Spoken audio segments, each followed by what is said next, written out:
Producer Joe here from the Working Fans Podcast. And at the Working Fans Podcast, this is just a podcast that three lifelong fans created to have a place to talk comedy and pro wrestling. Now, our comedy podcast releases every Tuesday, while our wrestling podcast releases every Thursday. We release bonus episodes under the moniker Working Fans Presents every now and then. You can find us on Apple Podcasts, Google Podcasts, Spotify, Breaker, any major podcast provider. The important thing is just please like, rate, review, subscribe wherever you listen to us. Now, we have started a new thing. We are now on Amazon and Audible. So those episodes release every Monday. And that's kind of going through the archives and just releasing our old episodes into new areas. So if you want to live through the process with us again, take that journey with us again, you can find us over on Amazon and Audible. Now, if you can't get enough of us in the audio form, check out our YouTube. It's youtube.com/C/Working Fans Wrestling Pod, or just search Working Fans Podcast on YouTube. We have the whole archive is up there. And if you listen to the Working Fans Podcast, you are more than familiar with the 531. That is our signature segment where we take your top 5 lists on a particular subject, vote it down to a top 3, and then debate it down to a top 1. Now, guys, if you want to hear 3 guys talk shit about comedy, wrestling, life, anything, you will enjoy the Working Fans Podcast.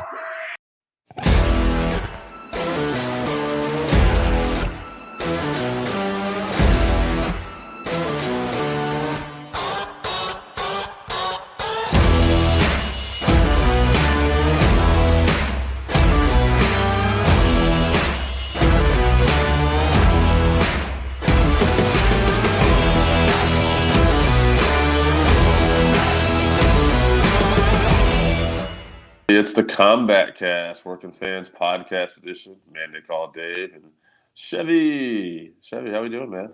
It's good. How's it going? Good. We've been away for a few weeks. Actually, it just hit me too. We want to tell people what we got coming up. I don't even know if we have that ready. You can take a minute if you do. Well, I know next week, and let me look at the date off the top of my head here. Mm-hmm. It's going to be the 20th. We're working on the Caitlin Vieira and Tate, and Miesha Tate card. After that, there will be no UFC the next week, so we're going to work on a 531. So we'll put that out on Twitter and Instagram, so everyone can get us a list. Okay, yeah, that's right. Yeah. Maybe a boxing list or something like that. I think there's one I already started on. Yeah. So look forward to that, guys. All right. So me and Chevy have recorded a couple stuff in the bag before. So we didn't really get to talk about Glover Teixeira winning the light heavyweight title. What a great show. First off, Corey Sandhagen and Peter Yan tore it up. Our boy Sandhagen did not get the W like we hoped, but he was not for lack of trying. He brought it, but Yan continues to show that this guy has what I would call Undertaker tendencies. He just keeps coming forward. He's hard to stop. And with that fight and the feel-good moment of Glover Teixeira winning the light heavyweight title and being an afternoon pay-per-view for us fans here on the East Coast, that was a really fun show, man. It was great, especially after a slow few weeks. We had a couple of weeks that were not the best cards. Mm-hmm. To get Glover, Brazilian Rocky type story, and that great fight from Yan and Corey. I don't think that either man's stock went down in that fight. Corey showed he has a few things to work on, and Yan is, the cream of the crop. So, yeah, Corey's young. He still has time to get up there. Yeah, I'll be interested to see what they put Sandhagen out there with next. You know, I know I'm gonna talk about it later, but maybe a Marlon Vera because he's gonna have to fight a little bit down, I would think now. And Marlon's Yeah. coming off that victory over Edgar, so The division's so stacked. So yeah, you know, because to me it's clear Jan is fighting Sterling, unless Sterling's going to be out for a while and Jan's going to take another fight. then it'll be TJ. I would assume. TJ, yeah, unless TJ's still injured, but I would, and if TJ's still injured too, I think Jan's just probably waiting though, because there's no other fight that makes sense. No. No. No one should be jumping Corey other than TJ. Yeah. Right, who had to win. Yeah. Mm. I know Sterling said, fuck TJ, but I don't think that's how it's going to work. So hopefully Sterling can get healthy and get back in there. We can have that fight. And we'll see. The only guy that would be awesome to see maybe cut the line is Cejudo if he wanted to come back, being the former bantamweight champ. But he's been talking about it, but he seems worse than featherweight title too. I agree. He just wants a legacy thing where he'll get paid, which I can't fault him for that. Mm-hmm. Jan's a tough fight anyway, so yeah, I don't think we're gonna see it. I don't think he'll be back.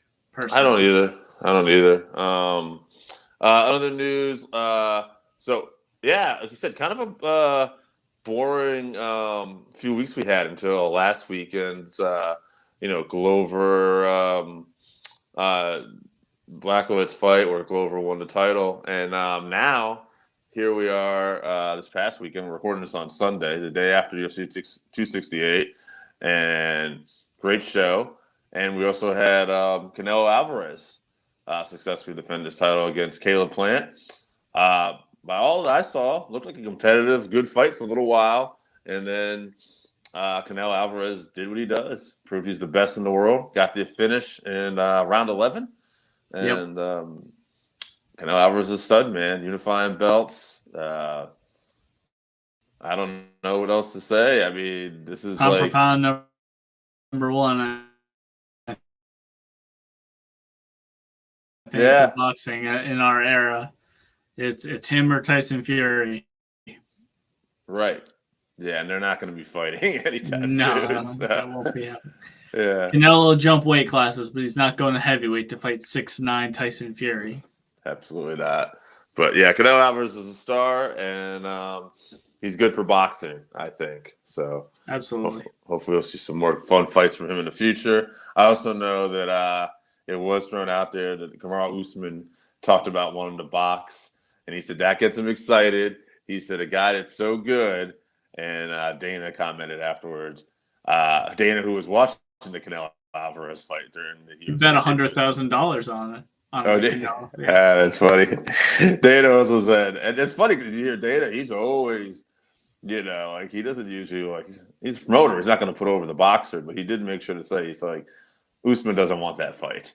He doesn't want that. He did also say too. He said now if he wants to come over here, that's another thing. If Alvarez wants to do that, which we know Canelo Alvarez doesn't want to do that. Absolutely zero chance that happens. Yeah, I think it's just like Dana, from a promoter standpoint, I think he's a little tired of his talent jumping over and getting embarrassed in front of casual fans who aren't going to tell the difference. And it puts his fighters in a bad light because they're going to get outclassed by these boxers because they're just boxing. They're not able to do what they can do. And I don't blame him. I get it. I mean, the problem with his, from his standpoint, is he doesn't really want to pay his fighters anymore, and that's the issue. Is these guys want to go make some money because they know there's an audience for that. That those casual fans will go, "Oh, what? This UFC guy is going to fight this boxer?" And it draws.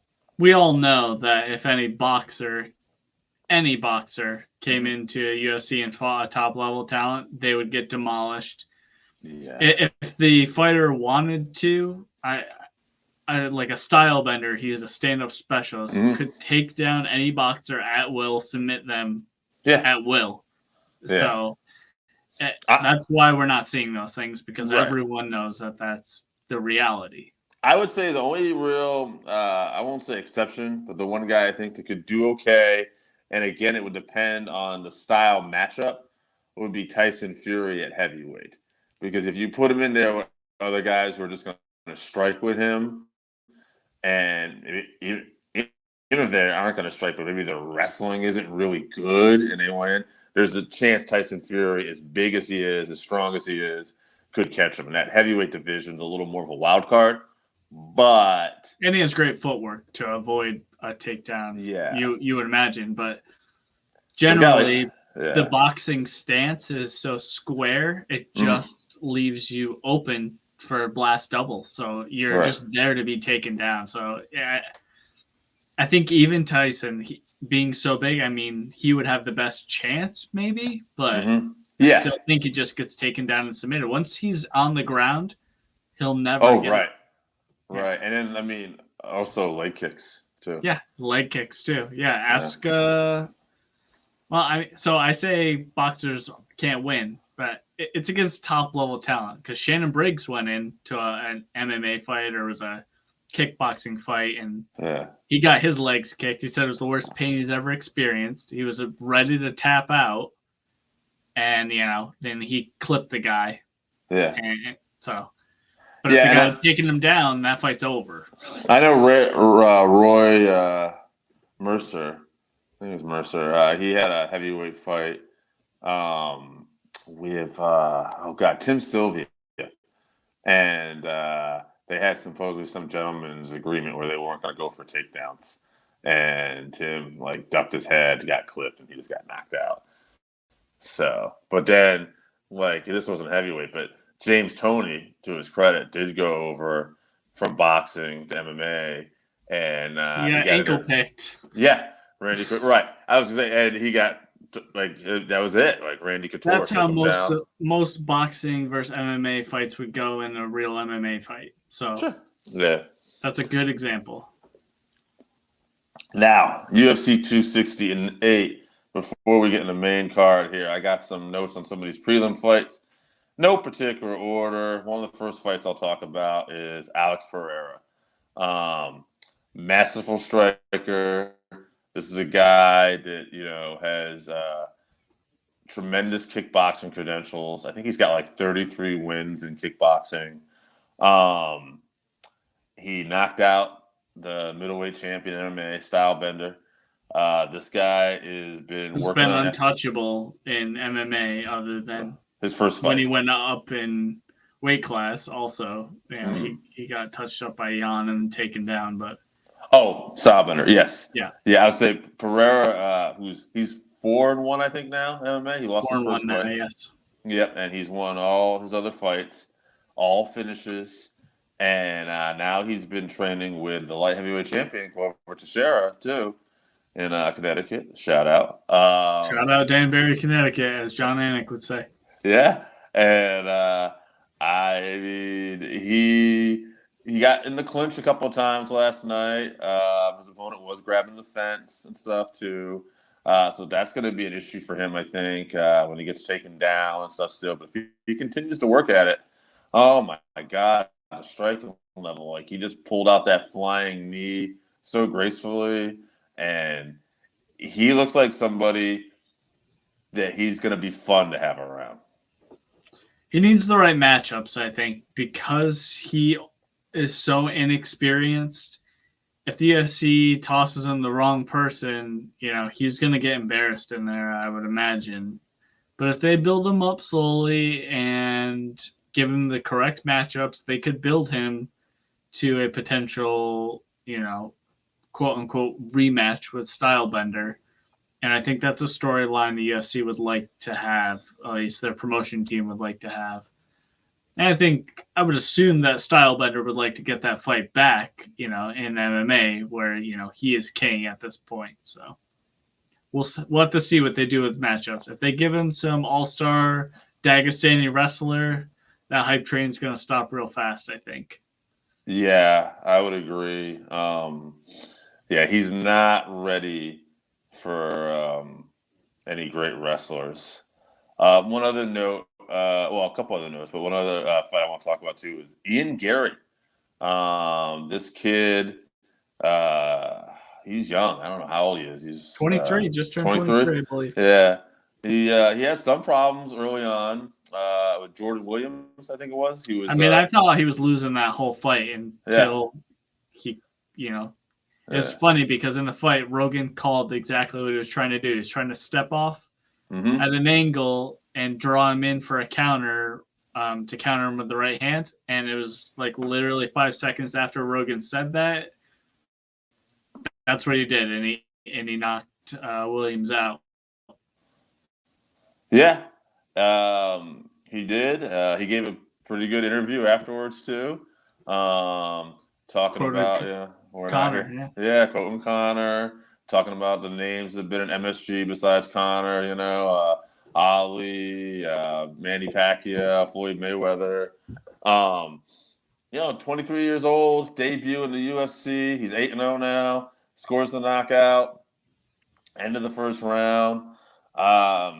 He took some punches. It's a hell of a debut. I think the only thing I would say that was he seems like, confidence is good, but this guy was talking about in his presser afterwards that he thinks it's clear that it's going to be him and Khamzat Chimaev that's going to take over his division in the next few years, and that after Usman, it's going to be us two.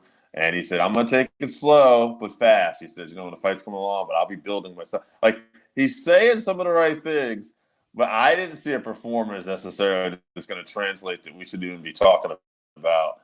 We're going to be running this division in the next few years. Well, he said he was nervous, which fighters do get those UFC jitters. Right. You think about your UFC debut in MSG. Yeah. Yeah. And also, I don't know when the last time he fought in front of a crowd was, but one of your first fights back to be in front of MSG, I understand having nerves.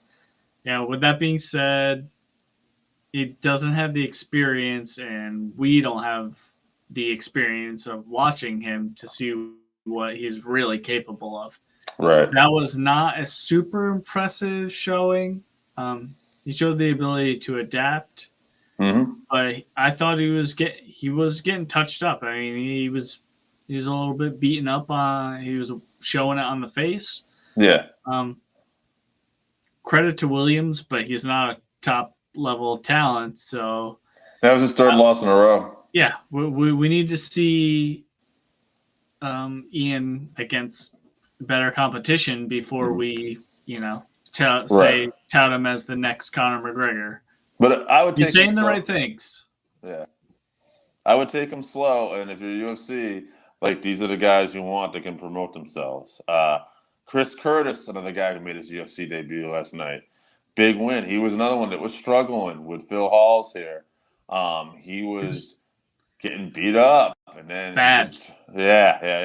and he just turned it on. Now Curtis, he had Sean Strickland in his corner.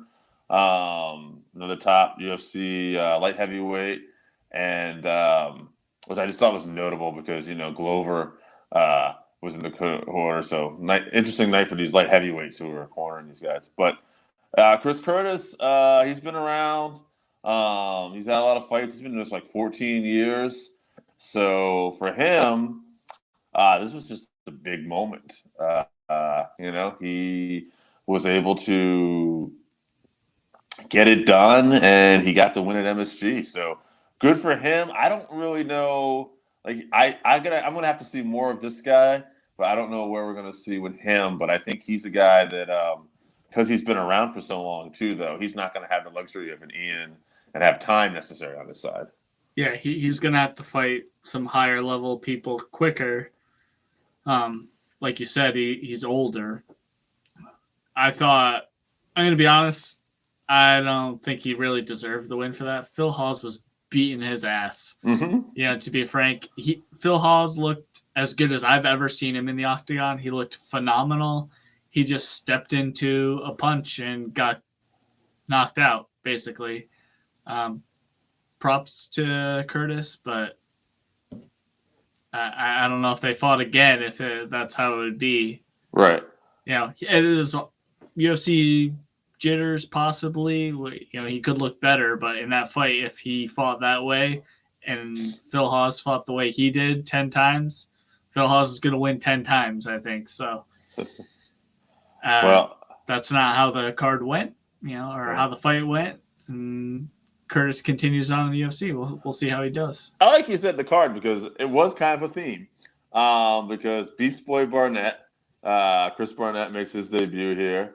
Everyone's new favorite fighter. Yeah, not debut. This was his second fight, actually. He took a short notice fight against Ben Rothwell before. Right, he got choked out, yeah. Yeah. And so it was a fight where he's taking on John Vellante. And John Vellante, who used to be at light heavyweight and arguably, had a better build than Chris Weidman, who he trained with. Like, they would have these things. That is not what's going on right now. Vellante is very big, as Joe Rogan said. That's a kind way of putting it, not the right way of putting it. Yep. And that's basically Joe Rogan's calling you fat, like live on TV. So, but people seem to love John. He's got a kid at home, and so this was going to be his last fight at MSG. But that being said, he didn't look. Obviously, he didn't seem that motivated. And there were times in that first round that I would say I couldn't tell you who was winning. It might have been John. Like, it wasn't anything like crazy good about that performance.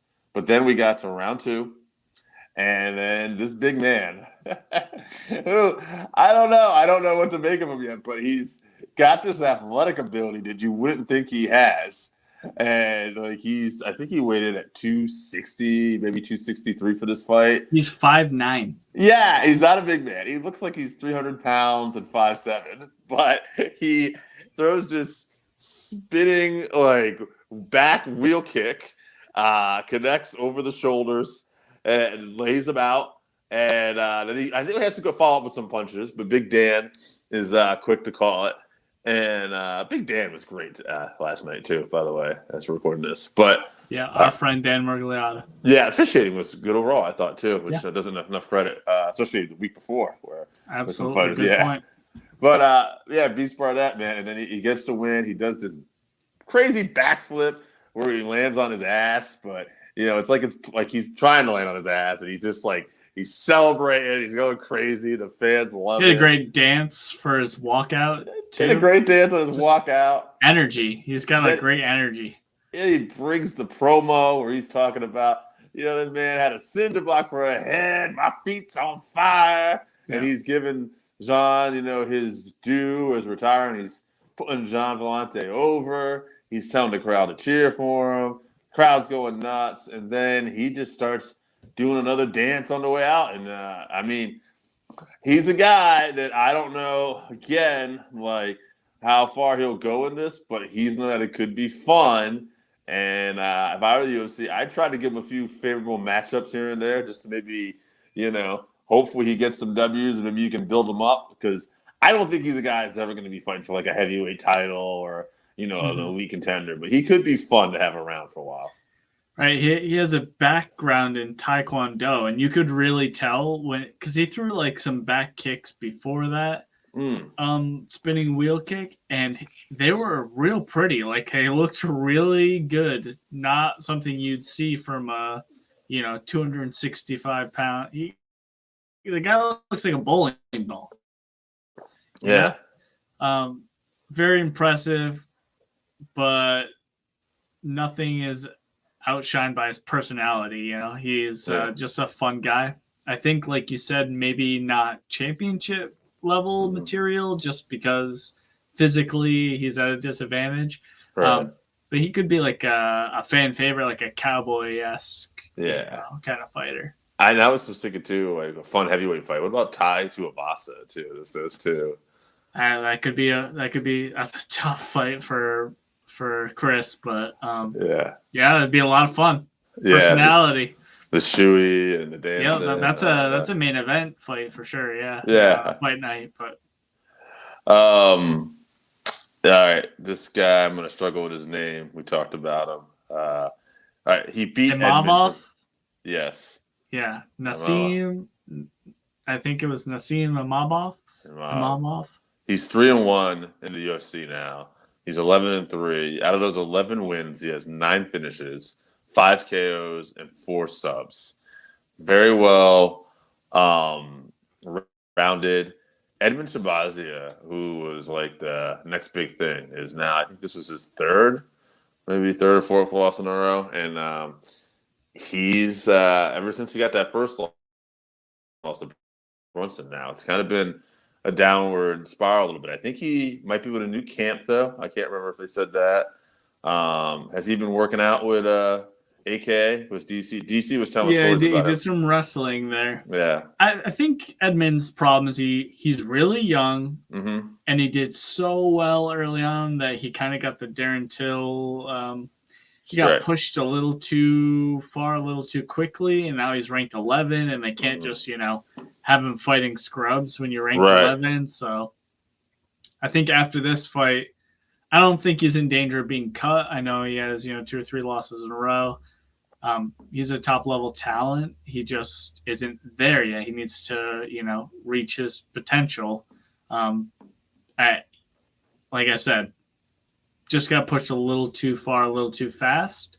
Yeah. Also, Imavov is a dangerous guy. He's up and coming. He should be ranked in the top 10. Mm-hmm. It's a tough fight for him. Matchup wise, it was a tough fight. Yeah, and the thing about it was this guy is very well-rounded. Like he had a guillotine choke a couple times where he almost tapped him out, and then he ended He up had a couple trapping him. different chokes. Yeah. Yeah. Edmund showed good heart because they were deep too, and he didn't tap and he got out. And the other thing to know too was it was a crucifix combination that finally got him. And when you get caught in that, you're basically both your arms are tied up, and he's hitting him with elbows. Like there's really no getting out of that. You can't get out of the way of any shots. Yeah. So the best thing you can hope is there's like 5 seconds left, and the bell's about to ring. And you say, don't let him get to that position. Is the best way to get out of that. I think. Right. Well, so he'll be interested. One other prelim fight I want to make note of: Bobby Green looked fantastic against Raging Al. We kind of talked about it on this fight. We were wondering with Raging Al's an activity and Bobby Green's that activity that was going to be the difference. Because if this was the Raging Al that won 5 rounds with Khabib, I would have picked him all day. But something told me going into this, and I know you felt it too, that maybe he wasn't as motivated. And it was really hard to even tell because, Bobby's striking just looks so next level, and he just put it on him. And he got him out of there in the first round. And big win for Bobby Green. I think he's won 4 out of his last 6. He's got like 3 bonus awards now. I think it was like 2 fight of the nights and a performance of the night. He's another guy that's just a lot of fun, I think, in that division. And, maybe Bobby, another victory or something. This is a guy who might be able to headline a fight night card or something. Right. He's older. He's late 30s. So if he's, he's reaching the end of his career, I would assume. So hopefully he gets, like you said, a fight night, maybe main event against another good, fun stand-up fighter. Mm-hmm. He's an exciting fighter. He has a good style, like an aesthetically pleasing style. He fights with his hands down. He talks shit. He's got tattoos all over his head. He's an exciting fighter to watch. Okay. Yeah, no doubt. I agree. Now, let's get down to the main card. We kicked off with Justin Gaethje versus Michael Chandler. It was everything we expected it to be and more. There were multiple times where I thought either guy could finish each other in that first round. Like Gaethje was, taking some hard shots too, but he was, I thought, had more of the volume. He was evading a little bit better as well. And then there was a couple times where Chandler looked like he was out. And it was just a violent fight. In the end, to me, Gaethje was the one, at least over 3 rounds, that looked like, because of the leg kicks, I would say too, just looked like the guy who was, not only was he the better fighter that night, but I think he was the closer of, like, he was going to get Chandler out of there if that had kept going, I thought. But Chandler was so much heart, and so explosive at times that, like he's obviously hurting. He looks tired, but he has that great athletic ability where he can just still turn your lights out if you're not careful. He was game the whole fight. The whole too. fight, yeah. I know my wife hated it. He was doing the come on thing, Yeah. getting the blood out every time he was getting hit. Mm-hmm. I love that shit though. I'm glad that he came. People were saying, that Gaethje's the most violent, is the craziest fighter, and Chandler said he wanted to show that he's crazy. He's not afraid to get in those types of fights and wars, and he's a tough guy. Well, he showed it. Ultimately, he did lose. I thought that we got the fight that we all thought we were going to get. Yeah. I said before this on the last episode that I thought this might be fight of the year, or maybe one of the best fights of all time. I think it lived up to that. I'd watch this fight every weekend if we could get it. I do think maybe eventually down the road we see them again, maybe for a title, 5-round fight. Does it go the same way? I'm not sure, but I would love to watch it again. I bet both guys are hurting real bad today, though. I'll tell you that. I think it's definitely a possibility. I think Gaethje, he's got to get the winner of Dustin Poirier, Charles Oliveira. He deserves it. And I don't see anybody skipping the line over him. Even Conor McGregor at this point. I don't think, you never know, but I don't think anybody's skipping over Justin Gaethje right now. Like, he's getting that next title fight. The only way, unless he gets injured, but if that doesn't happen, I think he's next. For Chandler, I put a little thought in this. I'd like to see him. There's a couple fights potential I'd like to see him in. RDA, who's ranked right next to him, would be a good fight for him. I think that's who was supposed to fight Makhachev when Dan Hooker stepped in to fight. Yeah, I think that would be a good. Yeah, Makhachev would be the other guy. We'll see. We'll find out how good Makhachev is, for sure. And then the other guy, who is coming off wins, but he's been out for a while, and he will need a big name fight, would be Dariush. And Dariush is a guy who's 1 or 2 fights away from a title shot too. So that could be right there. I like all those fights for him.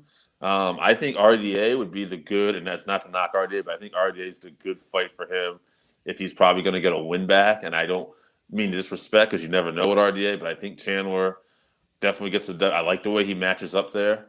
But with Dariush, I'm not so sure because he's been on fire, but I think I like Chandler in a lot of these fights. Makhachev is the one fight that's the big question mark because he's been so dominant, but he hasn't been tested like a lot of these other guys have yet. Like Hooker was probably his best test, and he cleared it.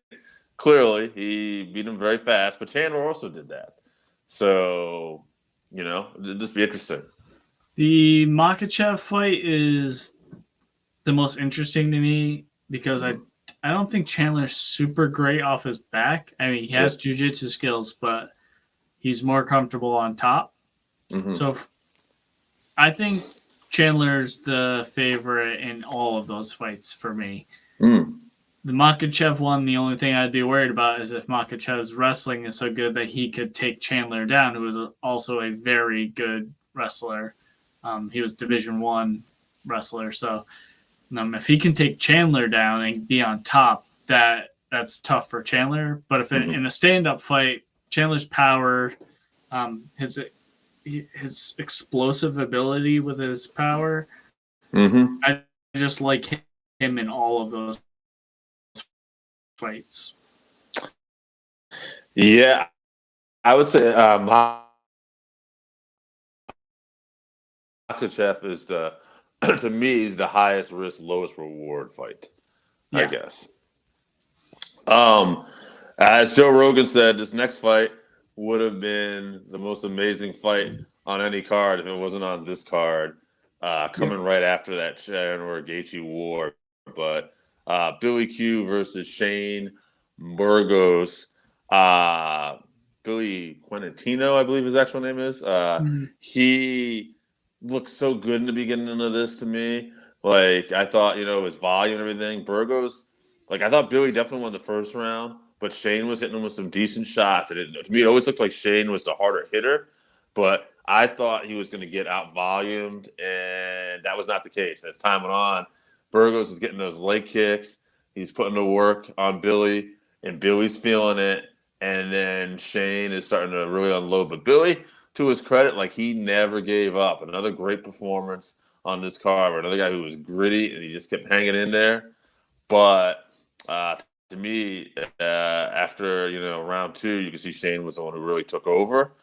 Man, I don't know. It'll be interesting to see who these guys get lined up with next. I was thinking Burgos. I don't know. We'll see. Because he's fought a lot of top guys too, so it'll be interesting to see what they end up doing with him. Yeah, I wonder if he has to fight another lower guy because he had a couple losses in a row before this fight, right? He lost to Barbosa and somebody else before this. Yeah. So I wonder if he has to prove himself one more time before he gets a top 10, top 15 guy.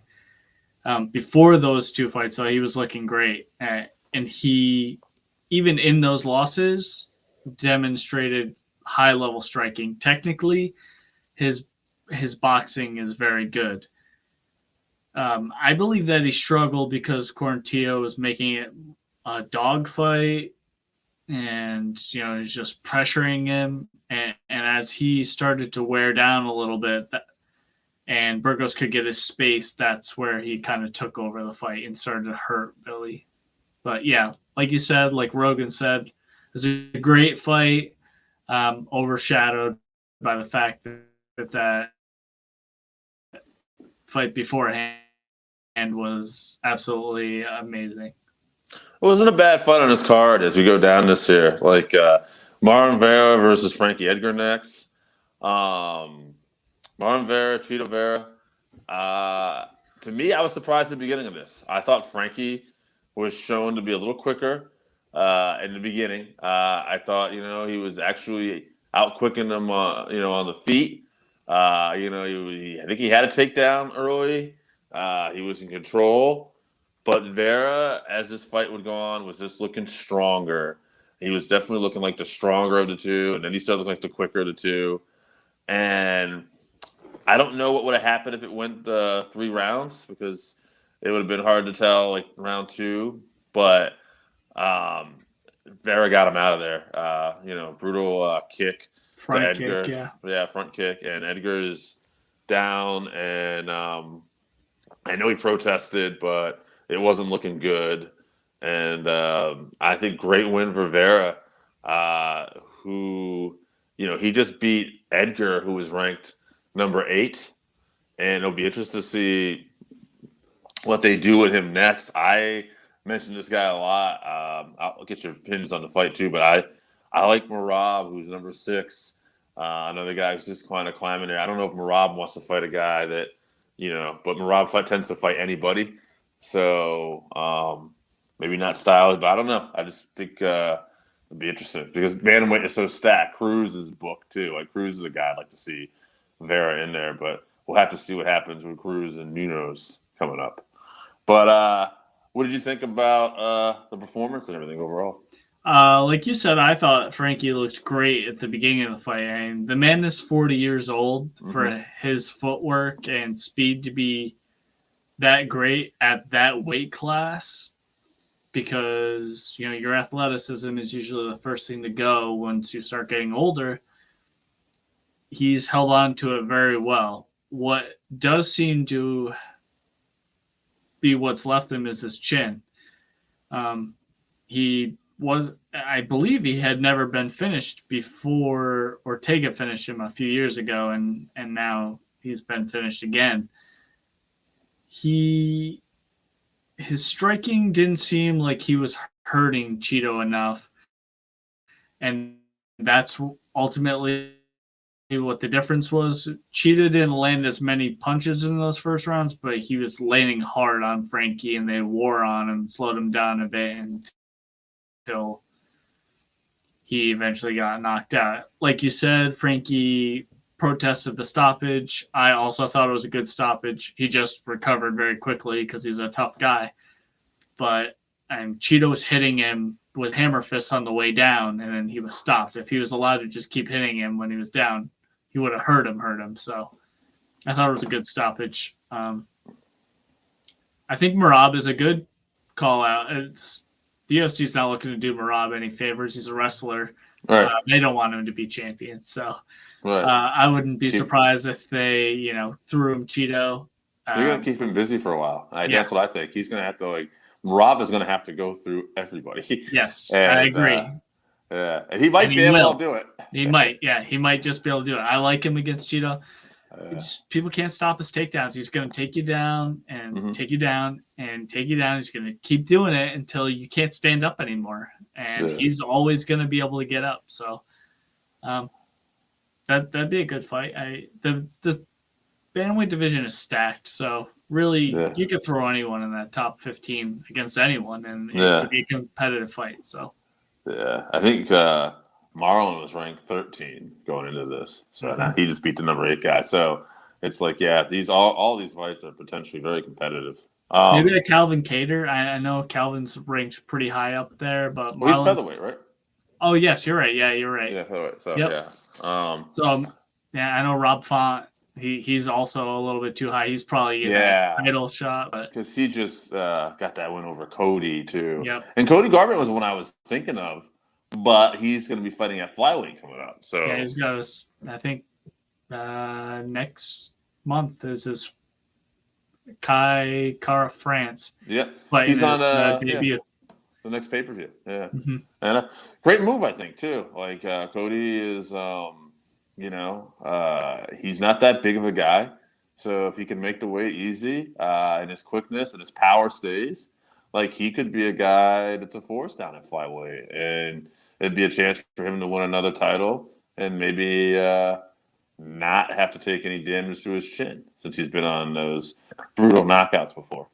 If his power translates, he's a real big problem at flyweight because he was knocking people out pretty regularly before he got to the top 5 in bantamweight. So he's going to be finishing a lot of people at flyweight if his speed and power stays. Translates. I agree. Rose Namajunas, Weili Zhang. Good fun fight. Weili really hung in there this time. I was saying I thought she would definitely bring it, but I thought Rose would take the decision before this. Weili made it even more competitive than I thought at times. This was one of those fights where you didn't really know how the judges were going to see it because there were some rounds that could have gone either way. Yeah. Ultimately, I think Rose got 49-46, but there was these rounds that were just competitive. Was it split? This was a split though, too. Yeah. Right. It wasn't. I don't think it was a split, but only one judge had it 49-46. The other ones had it, 47-48, I think. See, I was thinking that might have been the Usman Covington fight. I'm getting confused by those two, but at the end of the day, it was a long night last night. Yeah, so. And it's fine. It was a competitive, close fight. Actually, you know what? I got the score. It was split. Yep. Mm-hmm. This is what I'm looking at it right here. Yeah. So they were 48-47, and then there was a 49-46 in there for Rose, which is the point. These rounds look like they could have gone to anybody, and it was just that kind of a close fight.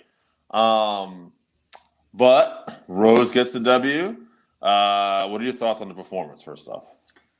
I thought that this back and forth fight was the fight we were going to get the first time they fought. That's what I was expecting. Obviously, Rose head kicked her and finished her. This fight, I thought Weili looked much better, and it was obvious that she had worked on her wrestling with Cejudo and her move to that camp. And her wrestling, if she can develop that a little bit more with all that powerful striking that she has, she's going to be even more dangerous. If she fought Rose again, it's very possible that she beats Rose and clips her. I wasn't as impressed with Rose's jiu-jitsu as I didn't think she did as much from the bottom as I thought that she was going to be able to do in those situations. So I don't know if she's just fallen in love with her striking, or she was having an off night, or she just or Whaley is just that strong. That's also possible. But she would want to address that if they're going to fight again in the future. She needs to be able to get up off her back or throw up submissions, threaten submissions from her back better. On the feet, Rose looked like Rose. Great footwork until Whaley started kicking her leg. That lead front leg got eaten up a little bit, and I think that hampered her movement. So maybe that might have been why we didn't see a finish from Rose, because she was still landing some good shots, but couldn't put everything behind them. Again, it was a great fight. I'd love to watch them do it again. I think those two and Joanna are the best strikers in the division, and I love watching them fight. All three of them fight each other all the time. I was looking at the rankings. Number 1 is Carl Esparza, and number 2 is Marina Rodriguez, who I think is probably more the momentum coming up. You can't go wrong with either of those fights because Esparza does have a victory over Rose. It was a long time ago, but the story's there. I say, man, I think Rodriguez is the bigger threat, but also part of me thinks why rush that fight? Give Rodriguez a chance to maybe fight again and train, and But there's also this division so damn dangerous. I feel almost like if you put Rose against Carl Esparza, Rodriguez should fight Zhang, though. It's almost like Zhang is almost in this title eliminator again, though, too. Esparza's won, but then I guess as the more I talk about it, I think maybe Zhang should fight Esparza because they're kind of the veterans and stuff like that, and Rodriguez is kind of the one who's a little more of an X factor. She's looking really good, and I'd kind of like to see how she does against Rose. I think Carla has a better shot against Rose just takedowns. Because, yeah, and I think psychology is a big part of Rose's game, and Carla having that win over, might get into Rose's head, and stylistically, wrestling is Rose's weak suit, and that is all Carla does is wrestle. So she's very good at it. Mina, I just don't think she's there yet. Yeah. She's looked phenomenal, but I just think Rose is one level above where she's at this point. So yeah, maybe she fights Whaley. We get Carla versus Rose, and then maybe we can get to Jacek back to fight Whaley Zhang. Even though Jacek wants title fights, Whaley Zhang is right there. They had an awesome fight, and if Jacek can win that fight, one of the best of all time. Yeah, if Jacek can win that fight, it puts her right back in title talks. So. Yeah, she needs to come back and fight. She's not going to get a shot, an immediate shot. She didn't win. So right. So I think that would be a good fight. Yeah, and it's it was so super competitive. I like that fight. All right, main event: Usman over Covington, but this was very interesting. This was another one where there was a lot of rounds we thought could have gone either way, and this is the one where a lot of judges had 48-47. And then one of them had it 49-46. We noted when we were talking about this last night, when Covington was coming out, he didn't look confident to us. He looked, very timid almost in the beginning. And he looked like he was fighting scared at times. That being said, as the fight went on, he started to look stronger at different points. And Covington, a guy who is not known for his power, definitely looked like he rocked Usman at different times. A couple times. Yeah, and I thought Usman won the fight. I thought he did enough. There wasn't any question about that. But I do think Covington has become his greatest rival at the same time. And it's interesting to me because, like, you just don't expect it because Usman made the adjustments in his last few fights where he just looks like he's a killer now, or he's taking people out with strikes. By the way, another reason why I don't want to see Usman strike with Canelo Alvarez, because you're getting lit up at different times by Kobe Covington. And I'm not saying that he did win the fight, but you're not going to get in there and box Canelo Alvarez. Fuck all that. It was a great fight, though. I really enjoyed.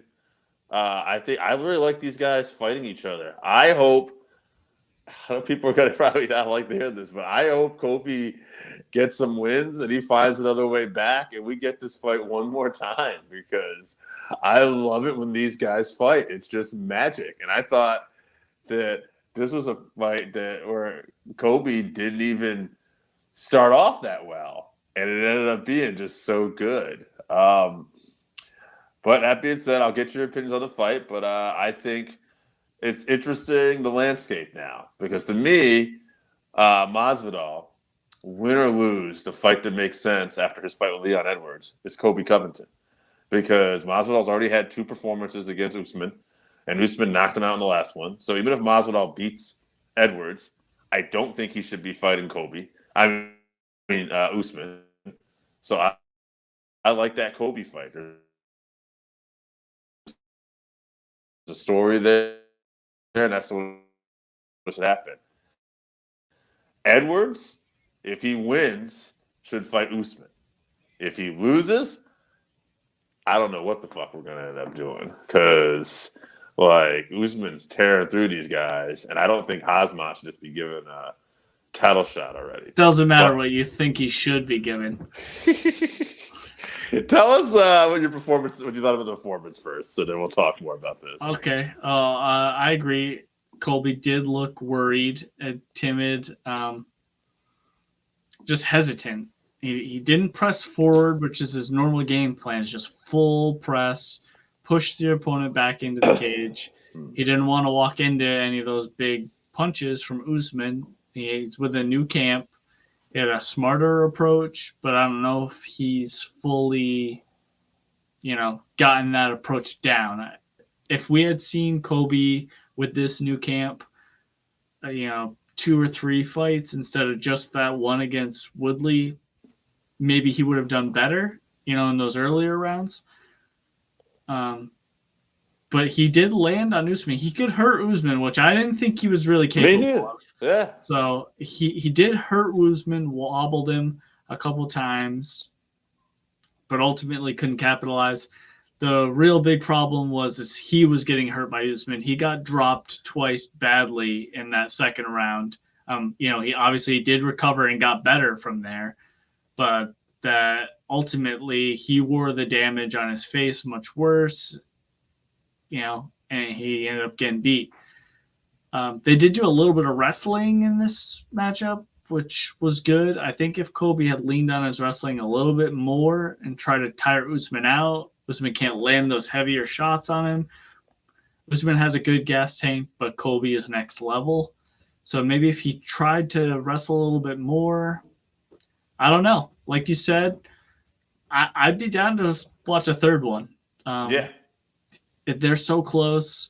I like that they showed a little bit of respect at the end. We hear from people all the time, Colby's not really a bad guy. He's putting on a persona. He's trying to make money. Can't fault the guy for trying to make money. He wants to be the heel, or he thinks he needs to be the heel. It's working. I like to assume he's actually a nice person underneath that persona. But so I'm glad that him and Usman shared a little bit of respect in the cage. I assume it's hard after almost 10 rounds of fighting a guy back and forth where it's that close to at least not show each other a little bit of respect. As far as matchup wise, Khamzat, if he knocks another person out in the first round, he's going to get a title shot. He's going to fucking jump Leon Edwards again or some shit. Leon Edwards, no one's been boned more than that guy in the UFC. It doesn't matter if he beats Masvidal. If Khamzat knocks someone out, he's probably getting a title shot.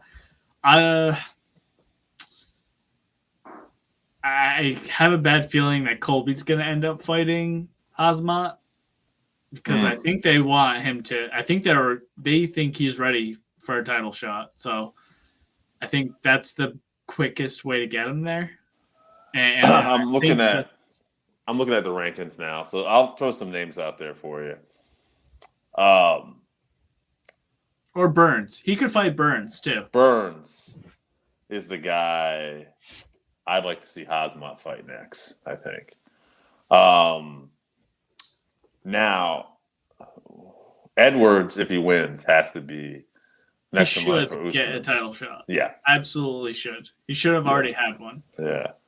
That being said, if Edwards loses, like, we're looking at Vicente Luque is like number 4. He's the next guy. I like Vicente Luque, but man, I don't know. Like, maybe Usman just takes some time off because, like, there's no guy that really has, like, to me, a clear cut. Like, after that, it's Stephen Wonderboy Thompson. So it's like, but none of these guys. He hasn't gotten a shot at Usman yet. You know, he had those bad. I mean, people say bad, but he had those boring fights with Woodley. Woodley is not Usman. You know, Usman's going to push forward and he's going to strike a little bit more, and that plays into Wonderboy's hands. So, I mean, it could be an exciting fight. Wonderboy's not young. If they, I would like to see that fight. Who did Wonderboy just use to, though? He just lost to somebody. Was that Luque? Yeah, was it Luque? I think it was Luque. Because then Luque probably is the guy. Yeah, Luque should get the fight over him, but yeah. Maybe Hazmat fights Wonderboy. I mean, that division's so stacked. I would watch anybody in the top 10 fight each other. Yeah, I love the idea of Hazmat and Wonderboy, actually, just because of the style mashup. I think Hazmat probably wrestles Wonderboy. Yeah. Oh, okay. So Gilbert Burns just beat Wonderboy. Oh, yes. So Gilbert Burns, Wonderboy beat Luque, right? He did. Yep. Yeah. So it's interesting that Luque outranks him then too. He won fights after that. Luque did. Yes. Yeah, Wonderboy beat Luque, Jeff Neal, and then lost to Burns. Yeah. It's a tough division, man. It's a murderer's row, but Usman's beat a lot of top contenders already, and he looked really good doing it. So Hazmat is a guy that has a name, and he's got some hype, but I do think we need to get him one victory. So, our UFC, I don't know. I'd maybe try to put him in there with Thompson or Luque because of the style matchup, because he can always take these guys down if he has to. And I think Hazmat is the guy you want to fight for this title, especially if Edwards loses. And if I was UFC, I'd book this Hazmat, Luque, or Wonderboy fight soon, because I think that, we got to do something. And Burns, I wouldn't maybe book him with Burns. I mean, I said that was a good idea. The more I think about it, because if Burns wins, then you're stuck, because you got Burns who, Usman already knocked out. And it's not that I don't think Usman or Burns deserves a shot at some point, but I think he needs to get a few more wins. And, right, there's too much talent that high up for people to be getting shots again right away. Like, Masvidal, even if he beats Edwards, I don't think he should get a shot right away at Usman. Yeah. To me, Kobe's path of victory, like if he ever wants to get back here, he should beat Masvidal again, one way or the other. And then he needs to get a quality win over a guy like Burns and maybe Wonderboy. Like, he's going to need 3 more victories at least, I think. And then we'll see where we're at. We'll see where we're at then. But, man, it was a great rivalry. If they don't do it again, I really enjoyed these 2 fights. But I hope they get to do it again some other time. Great card. Great couple of weeks of fights. And we've been going on for almost an hour here, brother. So let's just preview this weekend's coming card. Why don't we just talk main event? It's not a super big card, so let's just talk the main event and the co-main event, because there's not a ton of fights that I feel like we really need to cover. And the co-main event, And I know Ben Rothwell is going to be in this. Marcos Rodrigo de Lima is. Yes. There you go. He's a 500 fighter. He wins one, loses one for like the last 10 fights or something like that. Win one, lose one, win one, lose one. Every fight against Ben Rothwell is a tough fight, even though he's 40 years old. This will be, he has over 40 fights or something. He has 100,000 fights, Ben Rothwell does. So, okay, one thing it's glaring to me as this fight comes up here, looking at Marcus's record, it's 2017, so there's a lot of time to adjust. But he got stuck in the Von Flue choke by OSP, and Rothwell is a awesome heavyweight at submissions with jiu-jitsu and stuff like that. He also got caught in a triangle choke against Stefan Struve. You got that long legs. It's tough. 2019. So, and then even recently, his most recent loss in 2020 against Alexander Romanov, he was forearm choke. So I am seeing that's literally just him leaning on his neck, I think. Yeah, dude. Okay. So Ben Rothwell by submission. That's what I'm calling here. Ben Rothwell is great at submissions. Yeah, he just actually beat Chris Barnett recently, who we were just talking about, with a guillotine choke. And by the way, not to do MMA math on you because it doesn't matter. Struve and OSP, who we mentioned, were some losses to this guy. Rothwell has 2 victories over each, a split over OSP and a TK over Struve. Although I do think he kicked Struve in the dick twice for that one. Oh, yeah. Struve should have tapped out and won that fight. Yeah, but Josh Barnett, another guy who's awesome at submission. Rothwell caught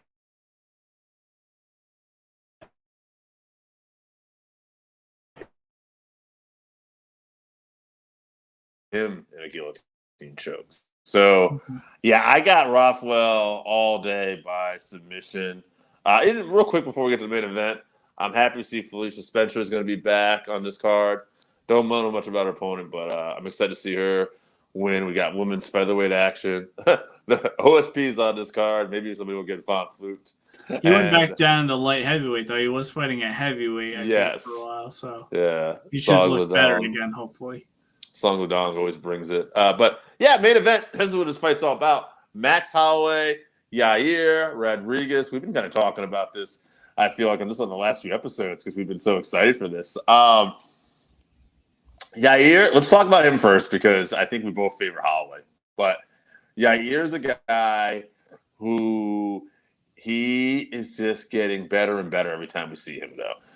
If you look at a fight he had with Bruce Leroy a few years ago, it was a competitive 5-round fight.